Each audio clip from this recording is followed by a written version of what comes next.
Mga ka-confess, bago natin simulan ng wild at nakakapanabik na kwento ngayong araw, nais ko muna kayong imbitahan na mag-subscribe sa YouTube channel ng Tagalog Wild Confession. Dito, hatid namin ang maiinit, mabibigat at makabuluhang mga kwentong siguradong tatama sa damdamin. Paalala lang po, ang lahat ng kwentong maririnig ninyo ay pawang katang-isip lamang at ginawa para magbigay aliw at aral. Anumang pagkakatulad sa tunay na tao o pangyayari ay hindi sinasadya. At ngayon, mga ka-confess, ihanda nyo na ang sarili ninyo dahil isa na namang nakakaintriga at kapanapanabik na Tagalog Wild Confession ang inyong mapapakinggan. Simulan na natin. Dear Ate J, itago mo na lang ako sa pangalang Ana. Taga Malolos ako at dito rin sa makasaysayang bayang ito, nagsimula ang isang yugto ng buhay ko na hanggang ngayon, kapag naaalala ko, ay tila isang malaking sampal sa aking pagkatao. Alam mo yung pakiramdam na akala mo, ikaw na ang pinakamatalino sa laro? Yung akala mo, hawak mo na ang alas at ikaw na ang reyna ng board game. Ganoon ako noon, Ate J. Campante, mapangahas. At higit sa lahat, bulag sa katotohanang ang binuo kong tore ay gawa lang pala sa baraha. Nagsimula ang lahat 3 taon na ang nakararaan. Isang maulan na hapon sa isang sikat na coffee shop sa Malolos. Doon ko nakilala si Daniel. Gwapo, matikas, at may dating na tila ba lahat ng babaeng madadaanan niya ay mapapalingon.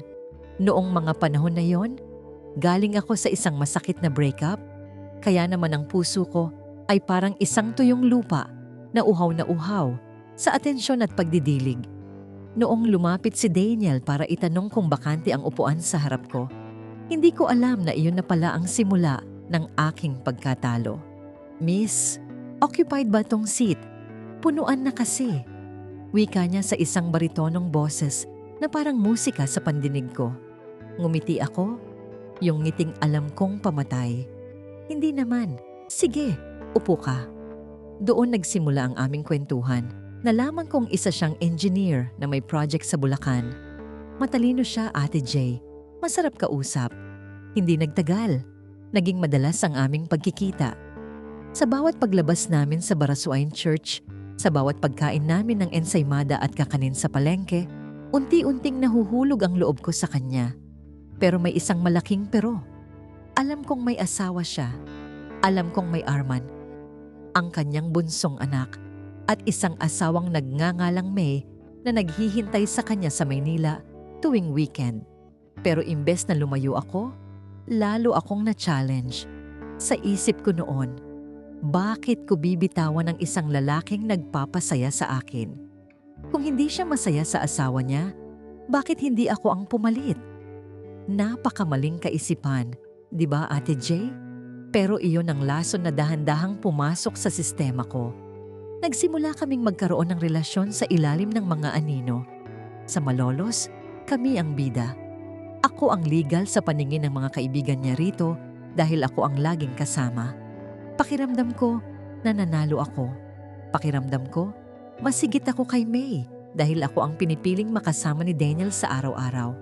Bawat regalo, bawat out-of-town trip, at bawat pangako niyang, Ana, sandali na lang, aayusin ko lang ang lahat para tayo na talaga, ay pinaniwalaan ko. Naging kampante ako. Naging kampante ako na ako ang the one. At ang asawa niya ay isa na lamang obligasyon na balang araw ay mabubura rin sa eksena.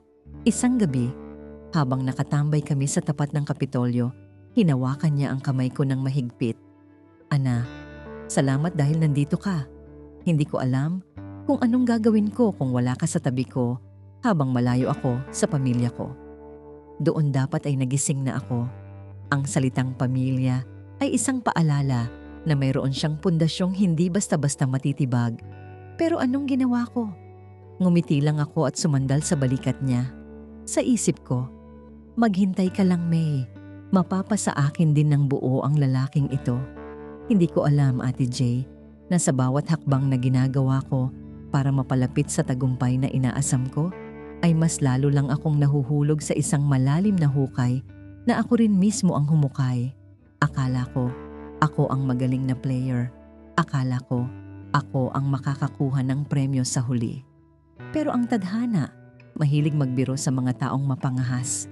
Dumating ang isang araw na hindi ko inaasahan.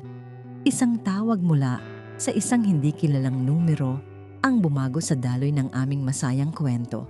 Noong sagutin ko ang cellphone ko, isang boses ng babae ang narinig ko. Kalmado, matapang, ngunit bakas ang pait. "Hello, Ana. Ako si May, ang asawa ni Daniel." Tumigil ang mundo ko. Ang kape na hawak ko ay tila nawalan ng tamis. Pero sa halip na matakot, ang unang naramdaman ko ay galit. Galit dahil sa tingin ko, iniisorbo niya ang amin ni Daniel. "Ano kailangan mo?" Matigas na tanong ko. "Gusto lang kitang pasalamatan," sagot niya na ikinagulat ko. "Salamat sa pag-aalaga sa asawa ko habang busy ako rito sa Maynila sa pag-aayos ng papeles namin para sa paglipat sa ibang bansa.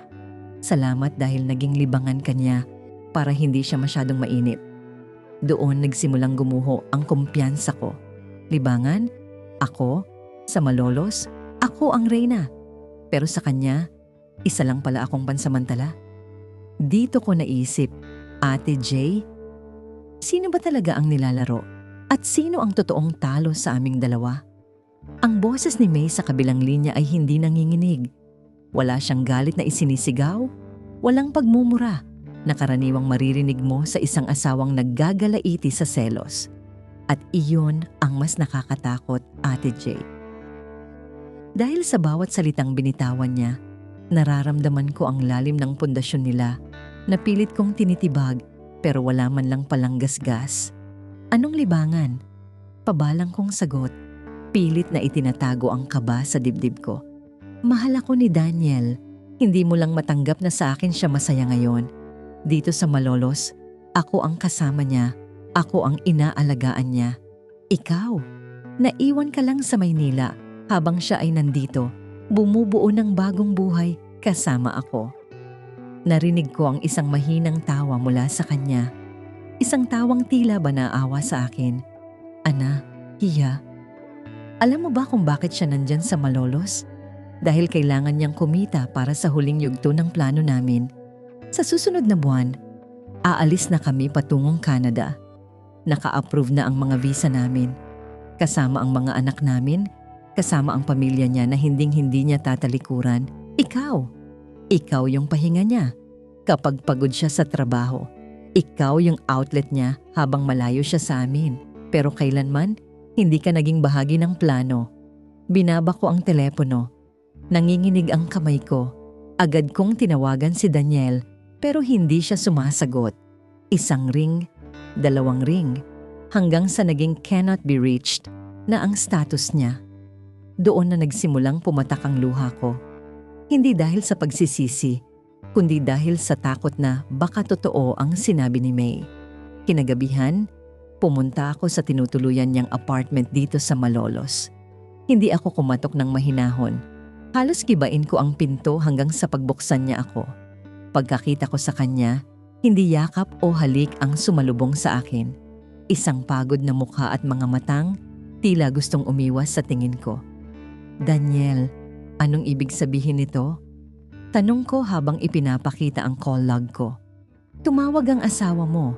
Sabi niya aalis na kayo. Sabi niya libangan mo lang ako. Totoo ba, Daniel? Sabihin mo sa akin na nagsisinungaling siya." Naupo si Daniel sa sofa. Hinilot ang kanyang sentido at hindi makatingin ng diretso sa akin. "Ana, hindi ko naman gustong saktan ka. Pero alam mo naman mula nung una, di ba? Alam mong may pamilya ako. Alam mong may pananagutan ako. Pero sabi mo aayusin mo." Sigaw ko, kasabay ng paghagulgol. "Sabi mo ako na ang kasama mo habang buhay. Lahat ng pangako mo sa Barasuain, lahat ng plano nating dalawa dito sa Malolos. Ano yun? Panaginip lang?" "Ana, kailangan ko ng inspirasyon dito para makatagal sa trabaho." Mahinahon niyang sabi, na tila ba binabasa lang ang isang script. "Mabait ka, maganda, at naging mabuti kang kasama. Pero si May, Siya ang asawa ko. Siya ang ina ng mga anak ko. Hindi ko sila pwedeng iwan. At ngayong tapos na ang project ko rito, kailangan ko nang bumalik sa kanila. Doon ko naramdaman ang tunay na hapdi. Hindi pala ako ang bida. Ako pala ang side character na ginamit lang para punan ng pangungulila ng isang lalaking malayo sa tahanan. Ginamit ko ang lahat ng alas ko. Ang ganda ko, ang attention ko, ang pera ko, para lang mapasaya siya. Pero sa huli, ang alas niya pala ay ang katotohanang hinding-hindi niya ako pinili. Lumipas ang mga araw na parang bangungot. Tuwing dadaan ako sa mga lugar na pinuntahan namin sa Malolos, sa tapat ng Kapitolyo kung saan kami kumakain ng street food, sa simbahan kung saan kami, kunwari ay nanalangin para sa future namin, parang sinasaksak ang puso ko. Ang bawat sulok ng bayang ito ay naging saksi sa aking katangahan. Nalaman ko na lang sa isang common friend namin na nakaalis na pala sila. Wala man lang paalam, wala man lang closure. Ang tanging naiwan sa akin ay ang mga alaala ng isang relasyong akala ko ay totoo, pero isa palang mahusay na pagpapanggap. Isang hapon, habang naglalakad ako sa plaza, nakita ko si Arman, ang pinsan ni Daniel, na naging kaibigan ko rin dito. Akala ko, dadamayan niya ako, pero ang tingin niya sa akin ay puno ng panghuhusga. Ana, alam naman ng lahat dito na ikaw lang ang lumapit, sabi ni Arman nang kumprontahin ko siya. Alam mong may asawa ang tao, pero pilit mong isiningit ang sarili mo. Huwag kang magmalinis ngayon na parang ikaw ang biktima. Ikaw ang nanggulo sa tahimik nilang buhay, kaya huwag kang magtaka kung bakit sa huli, ikaw ang naiwan. Ang mga salitang iyon ang pinakamasakit na narinig ko. Dahil totoo, sa kagustuhan kong manalo, nakalimutan kong may mga taong nasasaktan sa bawat hakbang ko. Akala ko, ang pag-ibig ay sapat na dahilan para mangagaw. Akala ko, dahil mas masaya kami rito sa Malolos, ako na ang may karapatan. Pero hindi pala ganoon ang buhay. Ang pag-ibig na binuo sa kasinungalingan ay guguho at guguho rin pagdating ng tamang panahon. Nagkulong ako sa kwarto ng ilang linggo. Hindi ako kumakain, hindi ako nakikipag-usap kahit kanino. Pakiramdam ko, pinagtatawanan ako ng buong Malolos. Ayan ang babaeng akala mo kung sino, naiwan din pala sa huli. Parang naririnig ko ang bulong-bulungan ng mga tao sa paligid ko. Hanggang sa isang gabi, nakatanggap ako ng isang package. Walang pangalan ng sender, pero alam ko kung kanino galing. Sa loob ng box, may isang maliit na sobre at isang picture frame. Binuksan ko ang sobre. Isang sulat ang laman nito. Maikli lang, pero sapat na para durugin ang natitirang piraso ng puso ko. Ana, sana makahanap ka ng sarili mong kaligayahan. Isang kaligayahang hindi mo kailangang nakawin sa iba. Patawarin mo ako kung naging mahina ako at pinatulan ko ang laro mo. Pero sa huli, ang pamilya pa rin ang uuwian ko. Salamat sa panandaliang saya. At ang picture frame, larawan yon ni na Daniel, May, at ng kanilang mga anak sa loob ng airport bago sila lumipad patungong Canada. Lahat sila nakangiti. Isang buong pamilya. Isang pamilyang hinding-hindi ko kailanman magiging bahagi. Doon ko naisip, Ate Jay? Nanalo nga ba ako kahit isang beses? O baka naman simula pa lang, ako na ang nakatakdang matalo. Dahil pumasok ako sa isang laban na hindi naman para sa akin. Sinubukan kong itapon ang lahat ng alaala niya. Sinunog ko ang mga damit na naiwan niya, ang mga regalo niyang pilit kong pinapahalagahan. Pero kahit anong gawin ko, ang pait ng katotohanan ay nananatili sa lalamunan ko. Isang araw, habang naglalakad ako sa tapat ng Baraswain Church, nakita ko ang isang bagong magkasintahan. Masaya silang nagtatawanan, tila walang iniisip na problema. Napaisip ako, ganyan din ba kami noon? O baka naman sa paningin ng ibang tao, isa lang kaming maruming eksena sa gitna ng isang banal na lugar? Naisip ko rin si May.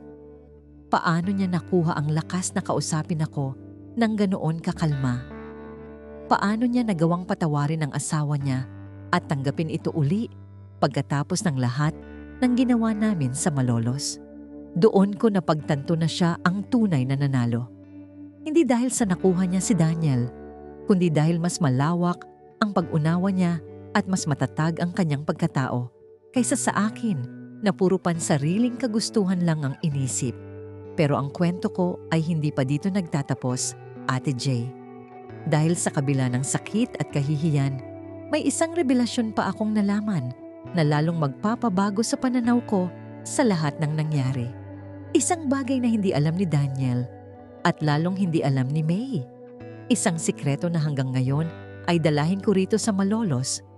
Ang sikretong yun, Ate Jay, ay ang 2 guhit sa pregnancy test na hawak ko 1 linggo matapos silang lumipad patungong Canada.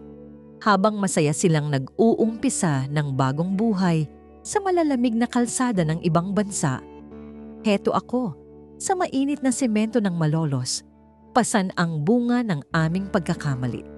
Doon ko naramdaman ang totoong kahulugan ng salitang naiwan. Hindi lang ako naiwan ng lalaking minahal ko, naiwan din akong mag-isa para harapin ang hatol ng lipunan at ang responsibilidad na hindi ko pinaghandaan. Sinubukan kong hanapin ang contact nila sa social media pero nakablock na ako sa lahat. Sinubukan kong itanong kay Arman kung may balita ba siya pero ang tanging sagot niya ay isang malamig na tingin at ang salitang, "Hayaan mo na sila, Ana. Maayos na ang buhay nila ron. Huwag mo nang sirain uli." Masakit dahil ang tingin nila sa akin ay isang maninira. Habang ang lalaking kalahati ng dahilan kung bakit ako narito ay itinuturing nilang bayani ng pamilya. Lumipas ang mga buwan, lumaki ang tiyan ko at kasabay nito ang pagliit ng mundo ko rito sa Malolos. Ang mga dating kaibigan na kasama naming nagtatawanan noon sa mga kainan ay biglang naging mailap. Ang mga bulong-bulungan sa kanto ay naging harap-harapang pangungutya. Pero sa gitna ng lahat ng ito, may isang bagay na nagbago sa loob ko. Ang dating galit ko kay May ay napalitan ng respeto. Naisip ko kung gaano karaming sakit ang tiniis niya para lang mapanatiling buo ang pamilya nila. Habang ako ay konting pagsubok pa lang, ay parang guguho na.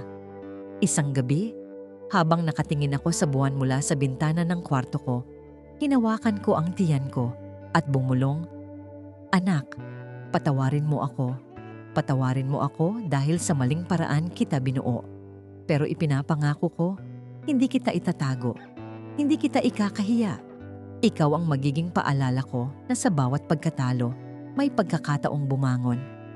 Doon ko natutunan na ang tunay na panalo ay hindi yung nakakuha ka ng lalaking may pag-aari na ng iba.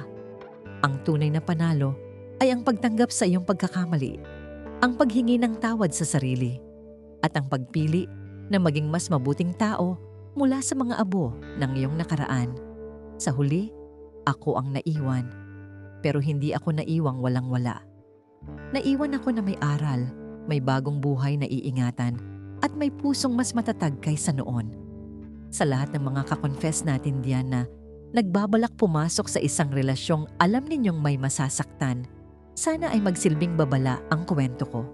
Masarap ang bawal sa simula, pero ang pait ng dulo ay habang buhay mong lalasapin. Huwag ninyong ipagpalit ang inyong dignidad para sa isang sandaling kaligayahan na hindi naman talaga sa inyo. At diyan na nagtatapos ang kwento ni Ana. Mga ka-confess, at diyan na nagtatapos ang ating kwento para sa araw na ito. Isang mabigat na revelasyon at isang aral na hinding-hindi natin malilimutan. Maraming salamat sa inyong walang sawang pakikinig at pagsuporta sa ating mga ibinabahaging karanasan. Sana ay may napulot kayong gintong aral sa naging tadhana ni Ana rito sa Malolos. Bago tayo tuluyang magpaalam, nais ko kayong imbitahan na mag-subscribe dito sa ating YouTube channel, ang Tagalog Wild Confession, para laging updated sa mga pinakabago at pinakamaiinit nating mga upload. Huwag niyo rin kalimutang i-follow at i-like ang aming Facebook page na Tagalog Wild Confession para sa mas marami pang diskusyon at kwentuhan. Muli, maraming salamat sa inyong pakikinig hanggang sa susunod nating kwentong Tagalog Wild Confession. Manatiling mapagmatyag, manatiling totoo, At higit sa lahat, matutong magmahal ng tama. Hanggang sa muli.